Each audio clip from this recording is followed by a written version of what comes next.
En un mundo donde 8.000 millones de personas deben ser alimentadas, los agroquímicos se convirtieron en pilares invisibles, pero fundamentales, de la agricultura moderna. La utilización de estos productos permite cultivos libres de plagas y malezas, garantizando cosechas abundantes. Sin embargo, detrás de esta aparente eficiencia hay grandes costos ocultos.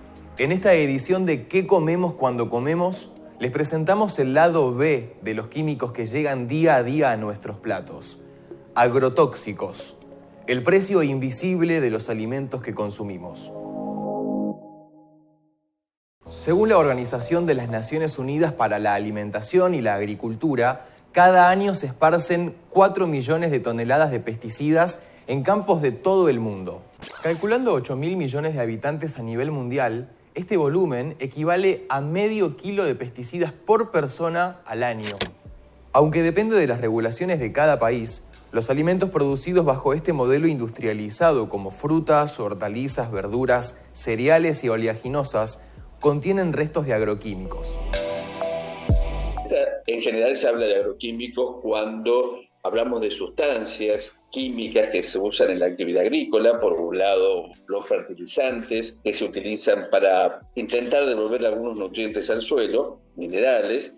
El herbicida glifosato lidera el mercado con ventas que superan los 10.000 millones de dólares anuales, seguido por insecticidas como los neonicotinoides, responsables del 25% de las ventas globales de estos productos. El glifosato es un herbicida de acción total, es decir, que actúa sobre todas las malezas y sobre todas las plantas que conocemos. Inhibe las proteínas de las plantas y esto hace que la mayoría de las plantas se mueran con su presencia. Es muy utilizado sobre la soja, es un cultivo muy importante en nuestro país y esto hace que como herbicida sea, digamos, muy conocido, pero sobre todo lo que tenemos que tener en cuenta es cómo es la relación con la soja. Todo es un paquete tecnológico que los dos juntos generan o interfieren o afectan en la naturaleza y la ecología de todos nuestros sistemas. En América Latina, el uso de agroquímicos ha aumentado en un 50% durante la última década, impulsado por cultivos como soja y maíz, en países como Argentina, Brasil y México. Gracias a los agroquímicos, los rendimientos agrícolas aumentan entre un 20 y un 40%, según la Organización de las Naciones Unidas para la Alimentación y la Agricultura, lo que permite alimentar a una población en crecimiento, especialmente en países en desarrollo. Hay muchas causas por las cuales estos productos se están utilizando, muchas. En principio, ha permeado en los productores agrarios, cualquiera sea su tipo, campesinos, empresarios, esta idea de que hay que erradicar todo ser vivo distinto al que estamos nosotros cultivando. Estudios científicos recientes indican que los agroquímicos no quedan en los campos. Se estima que el 40% de los alimentos producidos bajo este modelo contiene restos de pesticidas. Precisamente por eso, la Organización Mundial de la Salud clasificó al glifosato como posiblemente cancerígeno. Investigaciones recientes vinculan la exposición crónica a estos químicos con diferentes tipos de cáncer, como leucemia, linfoma y cáncer de próstata, enfermedades neurodegenerativas como Parkinson y Alzheimer, y alteraciones hormonales, como también defectos congénitos en niños y malformaciones. En el año 2018 se estrenó el documental Viaje a los Pueblos Fumigados, dirigido por Fernando Pino Solanas, un material impactante y necesario que expone las consecuencias gravísimas del sistema agroindustrial en la Argentina. El eje central de la película es el impacto en la salud de las comunidades expuestas a permanentes fumigaciones. El caso del glifosato es utilizado sobre todo sobre el cultivo de la soja, porque la soja es resistente, es decir, que a la soja, con la manipulación genética, se logró que este herbicida no lo afecte, entonces es muy utilizado sobre el cultivo de la soja. Pero como cualquier molécula química perdura en el sistema, es decir, si nosotros lo utilizamos sobre otras malezas, puede quedar tanto en la tierra, en el agua y también incluso en el aire por deriva. Es decir, es una molécula que está presente en muchos de los otros vegetales que consumimos, en trigo, maíz, en todos los cultivos. Un estudio realizado por la prestigiosa Universidad de Washington concluyó que la exposición al glifosato podría aumentar en un 41% las posibilidades de desarrollar linfoma no-Hodgkin. Los investigadores analizaron estudios epidemiológicos publicados entre los años 2001 y 2018, incluyendo datos de más de 54.000 personas expuestas al glifosato. Este estudio es uno de los más citados en la literatura científica sobre el tema y fue publicado en Mutation Research, una reconocida revista científica. Los estudios científicos realizados en la Argentina no son para nada alentadores. Investigadores del CONICET demostraron que el glifosato tiene efectos muy tóxicos, incluso en dosis bajas. Argentina es uno de los mayores consumidores de glifosato del mundo, principalmente por su uso en cultivos de soja transgénica. Este estudio cuestiona las regulaciones actuales que permiten niveles de glifosato en el ambiente muy superiores a los recomendados por la ciencia. El trabajo académico encontró que el herbicida afecta el sistema endocrino, lo que podría estar relacionado con problemas reproductivos y de desarrollo. Una planta transgénica, en términos sencillos, es una planta donde se le puso un gen de otra especie que naturalmente no podía tener. Un ejemplo, la soja transgénica que resiste al glifosato tiene un gen de una bacteria del suelo. ¿Qué significa esto? La soja y la bacteria nunca podían intercambiar genes. El modelo de la soja transgénica es un sistema agroindustrial que transformó radicalmente la agricultura. Su eje central es el cultivo masivo de soja genéticamente modificada, diseñada para resistir al glifosato. Es promovido como un símbolo de modernidad y productividad. Se sostiene en un paquete tecnológico que incluye semillas patentadas, agroquímicos y maquinaria de alta escala. Pero detrás de su éxito económico se esconden problemas socioambientales muy profundos. Bueno, en la Argentina se siembran aproximadamente unos 15 millones de hectáreas de soja, que es un cultivo transgénico, ¿no?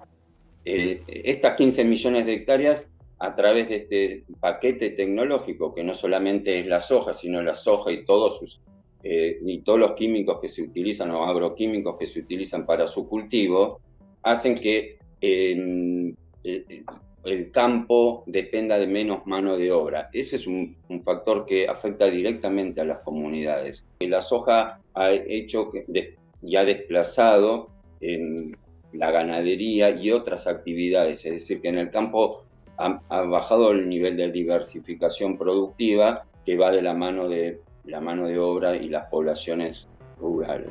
Este modelo productivo genera miles de millones de dólares en exportaciones, pero esta riqueza queda concentrada en pocas manos. Grandes pools de siembra, corporaciones agroquímicas y comerciantes internacionales son los grandes ganadores de esta trama. Los pequeños productores, en cambio, son desplazados por no poder competir con los costos del paquete tecnológico. El uso intensivo de agroquímicos ha derivado en una crisis sanitaria en zonas rurales sin precedentes. En pueblos cercanos a las fumigaciones se registran altas tasas de cáncer, malformaciones congénitas y abortos espontáneos, muy por encima de los niveles previos a la implementación de este modelo productivo. En definitiva, creo que a nivel salud trae más problemas todos los residuos que tiene la soja en sí de los transgénicos. Del transgénico que hace que vos puedas aplicar glifosato sobre la soja y todos los otros agroquímicos que se aplican, que obviamente que perduran dentro del grano, dentro de la harina, eso va a la cadena de alimentos de animales, es decir, eso va en toda la cadena alimenticia nuestra. Para abrirle paso a los nuevos sembrados, bosques nativos enteros son talados. Así se expande la frontera agrícola y especies como abejas o aves desaparecen por los químicos. Los suelos también sufren particularmente este modelo de negocios. El monocultivo y la siembra directa erosionan la tierra, reduciendo su fertilidad a largo plazo. Además, Frecuentemente se detectan residuos de glifosato en ríos, lluvia y hasta en agua potable. Estamos frente a un impacto ambiental que tardará décadas en revertirse. ¿Qué decimos ahora?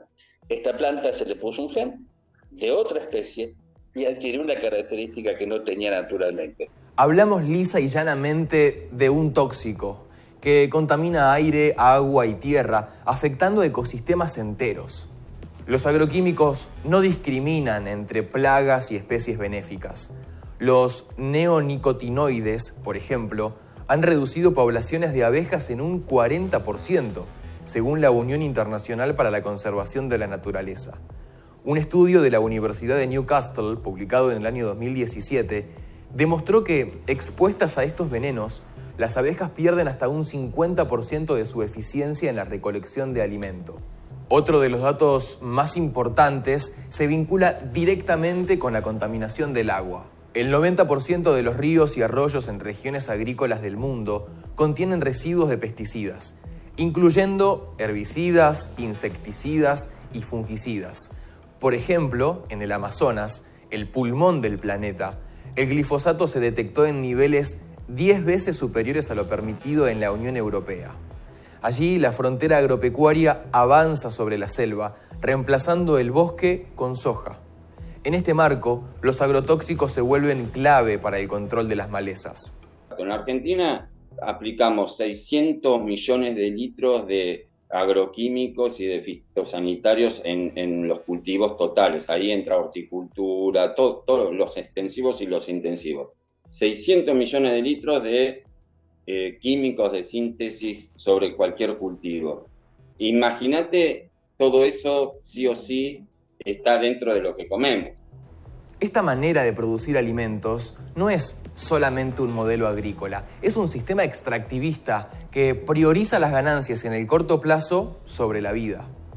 Mientras la demanda global de carne y granos siga creciendo, la tensión entre economía y ecología seguirá marcando el futuro del medio ambiente. Los datos a nivel global son verdaderamente alarmantes. Un informe del Servicio Geológico de Estados Unidos detectó pesticidas en el 90% de los cursos de agua muestreados en zonas agrícolas, con atracina presente en el 75% de los casos. En el viejo continente, la Agencia Europea de Medio Ambiente reportó que el 60% de los ríos en áreas rurales superan los límites legales de pesticidas.